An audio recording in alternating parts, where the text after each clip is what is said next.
Good morning student. आज हम लोग चैप्टर 2 मैथ का स्टार्ट करने जा रहे हैं। हम लोग चैप्टर का नाम है रिलेशन एंड फंक्शन। ये चैप्टर काफ़ी इम्पोर्टेंट है अपने आगे के क्लासेस के लिए। 12th क्लास में जब आप आओगे तो वहाँ पे कैलकुलस एक पोर्शन है जो कि लगभग 40% उसमें आता है पेपर में। उसके लिए काफ़ी इसका यूज़ रहेगा। तो आइए, चैप्टर का नाम है रिलेशन एंड फंक्शन। तो पहले हम लोग रिलेशन पढ़ेंगे, फिर उसके बाद फंक्शन पढ़ेंगे। फंक्शन रिलेशन का ही स्पेशल केस है। तो देखते हैं इसमें इसका introduction. To a common man the word relation has no mathematical appeal. He may take it as is the father of, is the brother of, is taller than and so on.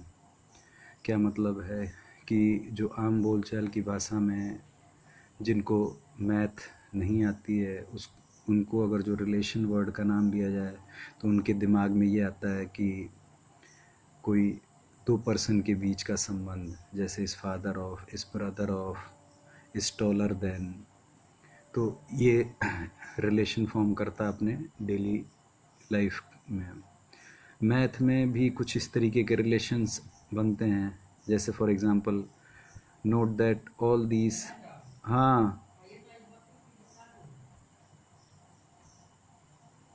note that all these are relation between two persons. In mathematics also we come across many relations such as is perpendicular to, is greater than, etc., which are relation between two lines and two numbers respectively. तो इसी तरीके से जो हम लोग relation अपने दो persons के बीच का रिलेशन देखते हैं, वैसे दो लाइंस के बीच का रिलेशन इस परपेंडिकुलर टू या इस पैरेलल टू ये रिलेशन होता है, या दो नंबर के बीच में एक रिलेशन होता है is greater than, is less than. तो हम लोग इस चैप्टर में in this chapter we shall learn how to link pair of object from two sets and then introduce relation between two object in pair. क्या मतलब है? तो यहाँ पे भी हम लोग इस चैप्टर में हम लोग दो सेट्स के बीच ऑर्डर्ड पेयर बनाना सीखेंगे हम लोग। फिर ऑर्डर्ड पेयर जब सीख लेंगे हम लोग तो वो जो दो एलिमेंट होंगे उन एलिमेंट्स के बीच का जो रिलेशन है वो रिलेशन देखेंगे हम लोग कैसे बनता है, कैसे उनको लिखा जाता है। फिर उसके बाद हम लोग फंक्शन पे आएंगे। फंक्शन रिलेशन का ही स्पेशल केस है, ठीक है। तो आइए हम लोग अभी देखते हैं ऑर्डर्ड पेयर।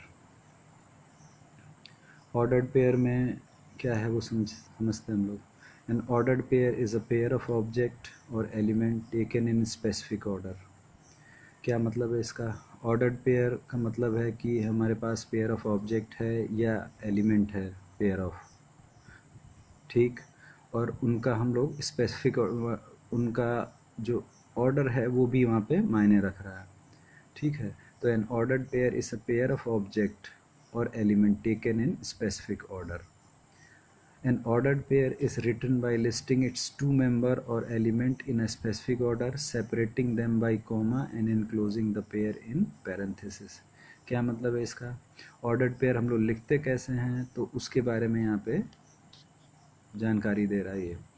क्या करते हैं हम लोग, इसको इस तरीके का ब्रैकेट बनाते हैं हम लोग ऑर्डर्ड पेयर लिखने के लिए, और दो एलिमेंट लिखेंगे और कॉमा द्वारा सेपरेट कर देंगे, ठीक है। तो in the ordered pair this A is called the first element और component and B is called the second element और कंपोनेंट। ए को फर्स्ट कंपोनेंट बोलेंगे या एलिमेंट बोलेंगे, बी को सेकंड कंपोनेंट या सेकंड एलिमेंट बोलेंगे हम लोग। तो ऑर्डर्ड पेयर हम लोग इस तरीके से लिखेंगे। ये वाला ब्रैकेट यूज़ करेंगे हम लोग। करली ब्रैकेट हम लोग जो सेट के लिए यूज़ करते थे वो ब्रैकेट यूज़ नहीं करेंगे ऑर्डर्ड पेयर लिखने के लिए हम, ठीक है। और बाकी यहाँ पे ऑर्डर्ड पेयर नाम से ही पता चल रहा है, यहाँ पे ऑर्डर मायने रखेगा। अगर जो आप ए को यहाँ रख दो, बी को यहाँ रख दो, तो वो जो पेयर बनेगा वो पेयर इस पेयर से अलग होगा, ठीक है। फिर आते हैं हम लोग equality of two ordered pair. दो ऑर्डर्ड पेयर हैं, अगर जो दो ऑर्डर्ड पेयर इक्वल हैं तो उनके लिए क्या कंडीशन है वो हम लोग देखने जा रहे हैं। जैसे two ordered pair A comma B and C comma D are said to be equal if if A is equal to C and B is equal to D.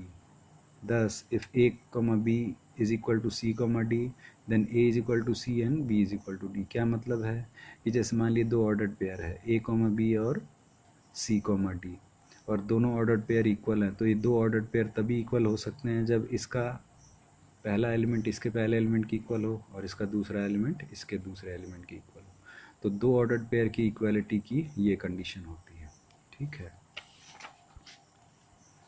फिर हम लोग कुछ नोट्स में बातें देख लेते हैं। हम लोग नोट 2-3 पॉइंट का है वो देख लें।